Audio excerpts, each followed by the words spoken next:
नमस्कार दोस्तों, आपके अपने YouTube चैनल हिंदी वर्ल्ड में आपका स्वागत है।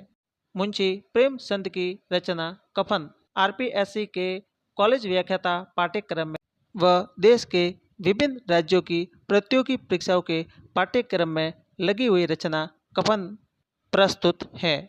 यदि आप हिंदी से प्रेम करते हैं तो इस चैनल को सब्सक्राइब ज़रूर कर दीजिएगा और बेल आइकन दबाना न भूलिएगा ताकि नई नई रचनाएं आप तक पहुंच सके। तो आइए दोस्तों, शुरू करते हैं कहानी कफन। झोपड़े के द्वार पर बाप और बेटा दोनों एक बुझे हुए अलाव के सामने चुपचाप बैठे हुए हैं और अंदर बेटे की जवान बीवी बुधिया प्रसव वेदना में पछाड़ खा रही थी। रह रह कर उसके मुंह से ऐसी दिल हिला देने वाली आवाज़ निकलती थी कि दोनों कलेजा थाम लेते थे। जाड़े की रात थी। प्रकृति सन्नाटे में डूबी हुई। सारा गांव अंधकार में लय हो गया था। घीसू ने कहा, मालूम होता है बचेगी नहीं, सारा दिन दौड़ते हो गया। जा देख तो आ। माधव चिढ़कर बोला, मरना ही तो है, जल्दी मर क्यों नहीं जाती, देख कर क्या करो। तू बड़ा बेदर्द है वे। साल भर जिसके साथ सुख सैन से रहा उसी के साथ इतनी बेवफाई। तो मुझसे तो उसका तड़पना और हाथ पांव पटकना नहीं देखा जाता। चमारों का कुंदबा था और सारे गांव में बदनाम। घीसू एक दिन काम करता तो 3 दिन आराम करता। माधव इतना कामचोर था कि आधे घंटे काम करता तो घंटे भर चिलम पीता। इसलिए उन्हें कहीं मजदूरी नहीं मिलती थी। घर में मुट्ठी भर भी अनाज मौजूद हो तो उनके लिए काम करने की कसम थी। जब 2-4 फाके हो जाते तो घिसू पेड़ पर चढ़कर लकड़ियाँ तोड़ लाता और माधव बाजार से बेच लाता। और जब तक वह पैसे रहते दोनों इधर उधर मारे मारे फिरते। गांव में काम की कमी न थी। किसानों का गांव था। मेहनती आदमी के लिए 50 काम थे, मगर इन दोनों को उसी वक्त बुलाते जब 2 आदमियों से एक का काम पाकर भी संतोष कर लेने के सिवा और कोई चारा न होता। अगर दोनों साधु होते तो उन्हें संतोष और धैर्य के लिए संयम और नियम की बिल्कुल जरूरत न होती। यह तो इनकी प्रकृति थी। विचित्र जीवन था इनका। घर में मिट्टी के 2-4 बर्तन के सिवा कोई संपत्ति नहीं। फटे चितड़ों से अपनी नग्नता को ढाके हुए जिए जाते थे। संसार की चिंताओं से मुक्त कर्ज से लदे हुए। गालियां भी खाते, मार भी खाते, मगर कोई गम नहीं। दिन इतने कि वसूली की बिल्कुल आशा न रहने पर भी लोग इन्हें कुछ न कुछ कर्ज दे देते थे। मटर आलू की फसल में दूसरों के खेतों से मटर या आलू उखाड़ लाते और भून पहन कर खा लेते, या 10-5 उखाड़ लाते और रात को चूसते। घीसू ने इसी आकाशवृत्ति से 60 साल की उम्र काट दी और माधव भी सपूत बेटे की तरह बाप ही के पद चिन्हों पर चल रहा था, बल्कि उसका नाम और भी उजागर कर रहा था। इस वक्त भी दोनों अलाव के सामने बैठकर आलू भून रहे थे, जो कि किसी खेत से खोद लाए थे। घीसू की स्त्री का तो बहुत दिन हुए देहांत हो गया था। माधव का ब्याह पिछले साल हुआ था। जब से यह औरत आई थी उसने इस खानदान में व्यवस्था की नींव डाली थी और इन दोनों बेगैरतों का दोजक भरती रहती थी। जब से यह आई यह दोनों और भी आराम तलब हो गए थे, बल्कि कुछ अकड़ने भी लगे थे। कोई कार्य करने को बुलाता तो निर्ब्याज भाव से दुगुनी मजदूरी मांगते। वही औरत आज प्रसव वेदना से मर रही थी और यह दोनों इसी इंतजार में थे कि वह मर जाए तो आराम से सोए। घीसू ने आलू निकालकर छीलते हुए कहा, जाकर देख तो क्या दशा है उसकी। चुड़ैल का फिसाद होगा और क्या। यहाँ तो ओझा भी 1 रुपया मांगता है। माधव को भय था कि वह कोठरी में गया तो घीसू आलू का बड़ा भाग साफ कर देगा। बोला, मुझे वहां जाते डर लगता है। डर किस बात का है, मैं तो या हूँ ही। तो तुम ही जाकर देखो ना। मेरी औरत जब मरी थी तो मैं 3 दिन तक उसके पास से हिला तक नहीं। और फिर मुझे से लजाएगी कि नहीं। जिसका कभी मुंह नहीं देखा, आज उसका उगड़ा हुआ बदन देखूं, उसे तन की सुध भी तो न होगी। मुझे देख लेगी तो खुलकर हाथ पाँव भी न पटक सकेगी। मैं सोचता हूँ कोई बाल बचा हुआ तो क्या होगा। सौंठ गुड़ तेल कुछ भी तो नहीं है घर में। सब कुछ आ जाएगा, भगवान दे तो। जो लोग अभी एक पैसा नहीं दे रहे हैं वे ही कल बुलाकर रुपए देंगे। मेरे 9 लड़के हुए, घर में कभी कुछ न था, मगर भगवान ने किसी न किसी तरह बेड़ा पार ही लगाया।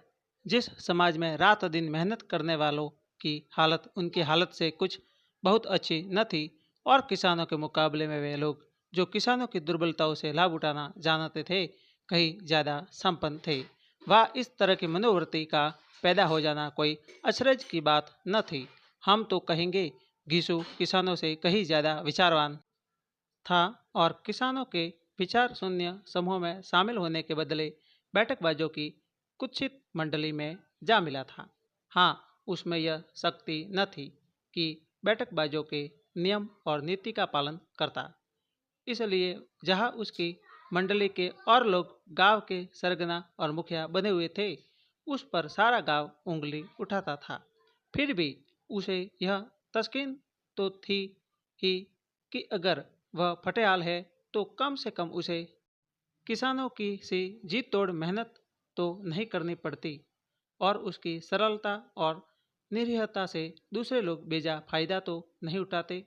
दोनों आलू निकाल निकाल कर जलते जलते खाने लगे। कल से कुछ नहीं खाया था, इतना सब्र न था कि ठंडा हो जाने दे। कई बार दोनों की जबानें जल गई। छिल जाने पर आलू का बाहरी हिस्सा जबान, हलक और तालू को जला देता था, और उस अंगारे को मुंह में रखने से ज्यादा खैरियत इसी में थी कि वह अंदर पहुंच जाए। वहाँ उसे ठंडा करने के लिए काफ़ी सामान थे, इसलिए दोनों जल्द जल्द निकल जाते। हालांकि इस कोशिश में उनकी आंखों से आंसू निकल आते। घीसू को उस वक्त ठाकुर की बारात याद आई, जिसमें 20 साल पहले वह गया था। उस दावत में उसे जो तृप्ति मिली थी वह उसके जीवन में एक याद रखने लायक बात थी, और आज भी उसकी याद ताजी थी। बोला, वह भोज नहीं भूलता। तब से फिर उस तरह का खाना और भरपेट नहीं मिला। लड़की वालों ने सबको भरपेट पुड़िया खिलाई थी, सबको, छोटे बड़े सब ने पुड़िया खाई, और असली घी की चटनी, रायता, 3 तरह के सूखे साग, एक रसेदार तरकारी, दही, चटनी, मिठाई। अब क्या बताऊं कि उस भोज में क्या स्वाद मिला। कोई रोक टोक नहीं थी। जो चीज चाहो मांगो, जितना चाहो खाओ। लोगों ने ऐसा खाया कि किसी से पानी न पिया गया। मगर परोसने वाले हैं कि पत्तल में गरम गरम गोल गोल सुवासित कचौड़ियाँ डाल देते हैं। मना करते हैं कि नहीं चाहिए, पत्तल पर हाथ रोके हुए है, मगर वह है कि दिए जाते हैं। और जब सबने मुंह धो लिया तो पान इलायची भी मिली, मगर मुझे पान लेने की कहाँ सुध थी। खड़ा हुआ न जाता था, चटपट जाकर अपने कंबल पर लेट गया। ऐसा दिल दरियाव था वह ठाकुर। माधव ने इन पदार्थों का मन ही मन मजा लेते हुए कहा, अब हमें कोई ऐसा भोज नहीं खिलाता। अब कोई क्या खिलाएगा, वह जमाना दूसरा था। अब तो सबको किफ़ायत सूझती है। शादी ब्याह में मत खर्च करो, क्रियाक्रम में मत खर्च करो। पूछो गरीबों का माल बटोर बटोर कर कहाँ रखोगे। बटोरने में तो कमी नहीं है। हाँ, खर्च में किफ़ायत सूझती है। तुमने एक 20 पूरियाँ खाई होगी, 20 से ज़्यादा खाई थी। मैं 50 खा जाता, 50 से कम मैंने न खाई होगी। अच्छा पका था। तू तो मेरा आधा भी नहीं है। आलू खाकर दोनों ने पानी पिया, और वही अलाव के सामने अपनी धोतियाँ ओढ़कर पाव पेट में डाले सो रहे, जैसे दो बड़े बड़े अजगर गेंडुलिया मारे पड़े हो। और बुधिया अभी तक कराह रही थी। सवेरे महादेव ने कोठरी में जाकर देखा तो उसकी स्त्री ठंडी हो गई थी। उसके मुंह पर मक्खियाँ भिनक रही थी, पथराई हुई आंखें ऊपर टंगी हुई थी, सारी देह धूल से लथपथ हो रही थी। उसके पेट में बच्चा मर गया था। माधव भागा हुआ घिसू के पास आया। फिर दोनों जोर जोर से हाय हाय करने और छाती पीटने लगे। पड़ोस वालों ने यह रोना धोना सुना तो दौड़े हुए आए और पुरानी मर्यादा के अनुसार इन अभागों को समझाने लगे। मगर ज्यादा रोने पीटने का अवसर न था। कफन की और लकड़ी की फिक्र करनी थी। घर में तो पैसा इस तरह गायब था जैसे चील के घोंसले में मांस। बाप बेटे रोते हुए गांव के जमींदार के पास गए। वह इन दोनों की सूरत से नफरत करते थे। कई बार इन्हें अपने हाथों से पीट चुके थे चोरी करने के लिए, वादे पर काम पर न आने के लिए।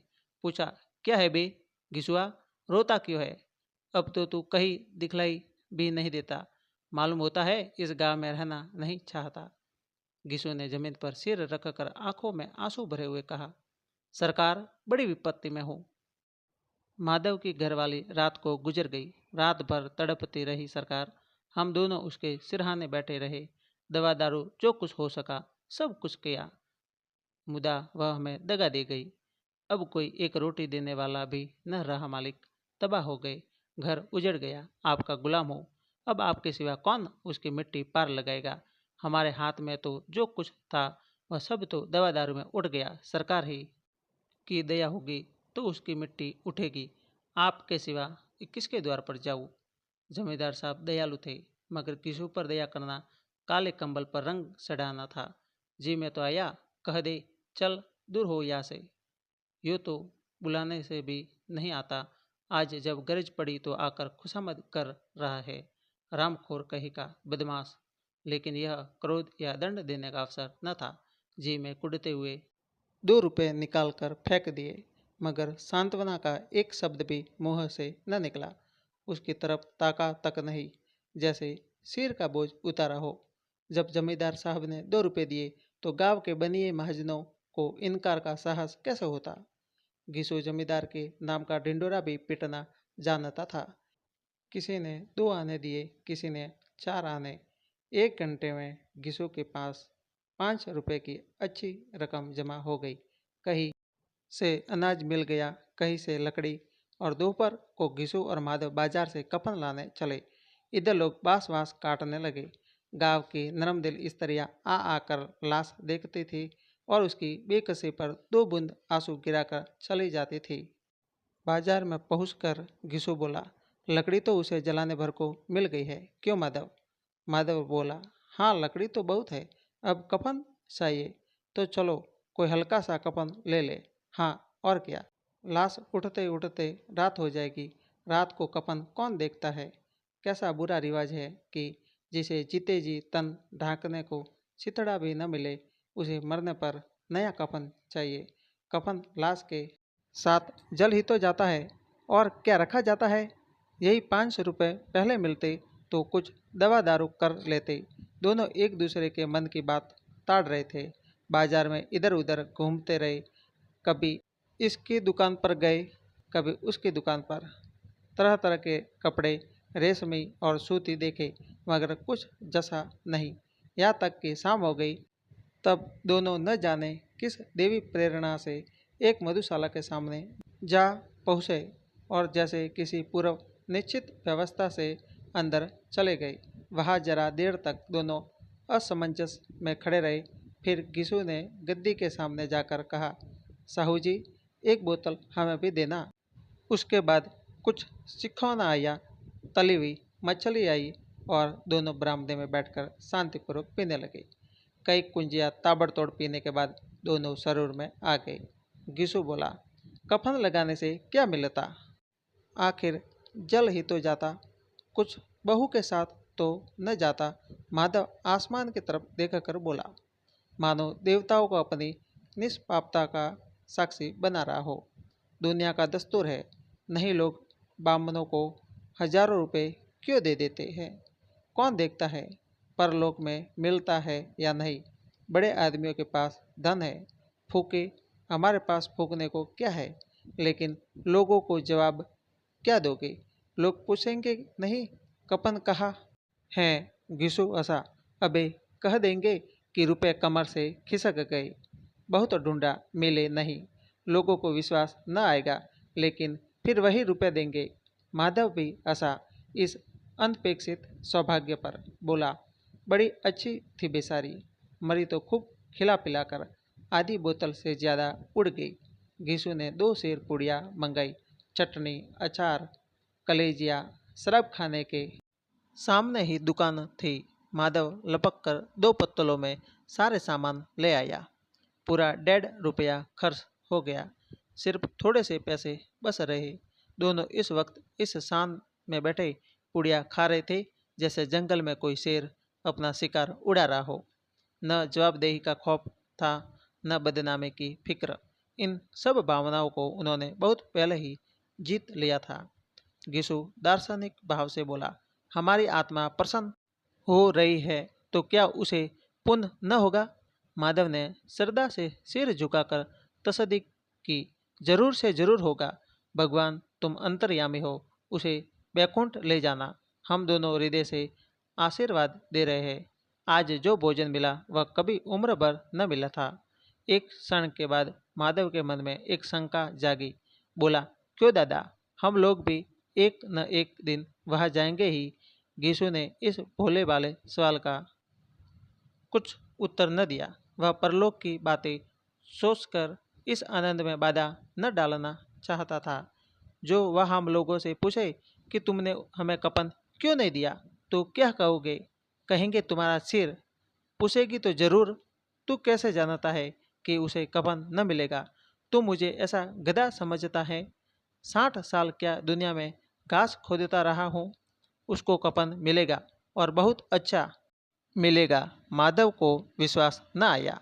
बोला, कौन देगा? रुपए तो तुमने चट कर दिए। वह तो मुझसे पूछेगी, उसकी मांग में तो सिंदूर मैंने डाला था। कौन देगा? बताते क्यों नहीं? वही लोग देंगे जिन्होंने अब की दिया। हाँ, अब की रुपए हमारे हाथ न आएंगे। ज्यो ज्यो अंधेरा बढ़ता था और सितारों की चमक तेज होती थी, मधुशाला की रौनक भी बढ़ती जाती थी। कोई गाता था, कोई डिंग मारता था, कोई अपने संगी के गले लिपटा जाता था, कोई अपने दोस्त के मुंह में कुल्हड़ लगाई देता था। वहाँ के वातावरण में सरूर था, हवा में नशा। कितने तो यहाँ आकर एक चुल्लू में मस्त हो जाते थे। शराब से ज्यादा यहाँ की हवा उन पर नशा करती थी। जीवन की बाधाएं यहाँ खींच लाती थी, और कुछ देर के लिए यह भूल जाते थे कि वे जीते हैं या मरते हैं, या न जीते हैं न मरते हैं। और यह दोनों बाप बेटे अब भी मजे ले लेकर चुस्कियाँ ले रहे थे। सबकी निगाहें इनकी ओर जमी हुई थी। दोनों कितने भाग्य के बली हैं। पूरी बोतल बीच में है। भरपेट खाकर माधव ने बची हुई पूड़ियों का पत्तल उठाकर एक भिखारी को दे दिया, जो खड़ा इनकी ओर भूखी आंखों से देख रहा था और दैनिक के गौरव, आनंद और उल्लास का अपने जीवन में पहली बार अनुभव किया। गिशु ने कहा, ले जा, खूब खा और आशीर्वाद दे। जिसकी कमाई है वह तो मर गई, मगर तेरा आशीर्वाद उसे जरूर पहुँचेगा। रोए रोए से आशीर्वाद दो, बड़ी गाड़ी कमाई के पैसे है। माधव ने फिर आसमान की तरफ देखकर कहा, वह बैकुंठ में जाएगी दादा, बैकुंठ की रानी बनेगी। गिशु खड़ा हो गया और जैसे उल्लास की लहरों में तैरता हुआ बोला, हाँ बेटा, बैकुंठ में जाएगी। किसी को सताया नहीं, किसी को दबाया नहीं, मरते मरते हमारी जिंदगी की सबसे बड़ी लालसा पूरी कर गई। वह बैकुंठ में न जाएगी तो क्या ये मोटे मोटे लोग जाएंगे, जो गरीबों को दोनों हाथों से लूटते हैं और अपने पाप को धोने के लिए गंगा में नहाते हैं और मंदिरों में जल चढ़ाते हैं। श्रद्धालुता का यह रंग तुरंत ही बदल गया। अस्थिरता नशे की खासियत है। दुख और निराशा का दौरा हुआ। माधव बोला, मगर दादा, बेचारी ने जिंदगी में बड़ा दुख भोगा, कितना दुख झेल कर मरी। वह आंखों पर हाथ रखकर रोने लगा। चीखे मार मार कर गिशु ने समझाया, क्यों रोता है बेटा? खुश हो कि वह माया जाल से मुक्त हो गई, जंजाल से छूट गई। बड़ी भाग्यवान थी जो इतनी जल्दी माया मोह के बंधन तोड़ दिए। और दोनों खड़े होकर गाने लगे, ठगिनी क्यों नैना झमकावे ठगिनी। पेकड़ों की आंखें इनकी ओर लगी हुई थी और यह दोनों अपने दिल में मस्त गाए जाते थे। फिर दोनों नाचने लगे, उछले भी, कूदे भी, गिरे भी, मटके भी, भाव भी बताए, अभिनय भी किए और आखिर नशे में मदमस्त होकर वही गिर पड़े। तो मित्रों, यह थी मुंशी प्रेमचंद की कहानी कपन, जो विभिन्न प्रतियोगी परीक्षाओं के पाठ्यक्रम में लगी हुई है। यदि दोस्तों आप इस चैनल पर नए हैं तो इस चैनल को सब्सक्राइब ज़रूर कर दीजिएगा, ताकि नई नई रचनाएं हम आपके लिए लेकर के आए तो वह आप तक तुरंत पहुंच जाएगी। अपने अन्य मित्रों को भी ये वीडियो ज़रूर शेयर कर दीजिएगा और बेल आइकन को दबाना न भूलिएगा। और यदि आपके कोई सुझाव हो तो कमेंट बॉक्स में ज़रूर लिखिएगा। मिलते हैं नेक्स्ट वीडियो में। धन्यवाद।